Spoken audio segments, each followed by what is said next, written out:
আমরা ডোমজুর ব্লকের আশাকর্মী আজ ডোমজুর ব্লকে এসে জড়ো হয়েছে, কারণ আমাদের আজকে স্টার্টিং ফাইলেরিয়ার ওষুধ খাওয়ানো হবে এবং সেটা গোদের জন্য, গোদ রিপোর্টের জন্য।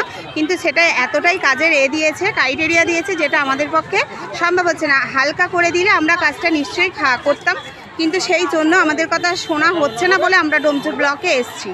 ঠিক আছে, তো সেই জন্য আমাদের বন্ধুরা সব এখানে জড়ো হয়েছে। আর কাজগুলো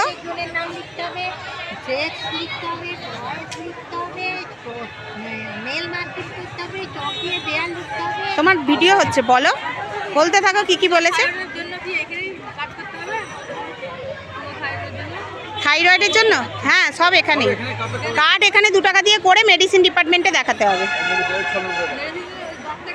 হ্যাঁ বলো কি কি কাজ দিয়েছে, ফাইলেরিয়ার বিষয় কি কি করতে হবে। ফাইলেরিয়ার বিষয়ে কাজ দিয়েছে, প্রথমে মানে প্রথম বাড়ি গিয়ে সমস্তটা বলতে হবে, জনের নাম লিখতে কি রোগের জন্য ওষুধ খাওয়াতে এসেছি বলতে হবে। ফাইলেরিয়া রোগের জন্য হ্যাঁ, মানে এটা আমাকে বলতে হবে, প্রত্যেকটা বাড়িতে ঘুরলে আমাকে এটা বলতে হবে। তার সাথে আমাকে সিট ফিল আপ করতে হবে, তার সাথে আমাকে দেয়াল মার্কিং করতে হবে, তার সাথে যদি কেউ খায় তার ফিঙ্গারে আর কালার দিতে হবে। তাহলে এই সমস্ত কাজটা, হ্যাঁ এই কাজটা আমাকে 6 দিনে পুরো বাড়ি কভার করতে হবে। 1200-1400 পপুলেশনে কভার করতে হবে এবং 50টা 60টা বাড়ি হচ্ছে, প্রত্যেকটা বাড়িতে গিয়ে বলা খাওয়ানো আমাদের পক্ষে অসম্ভব। সেই জন্য আমরা সব এসেছি। আবার বলছি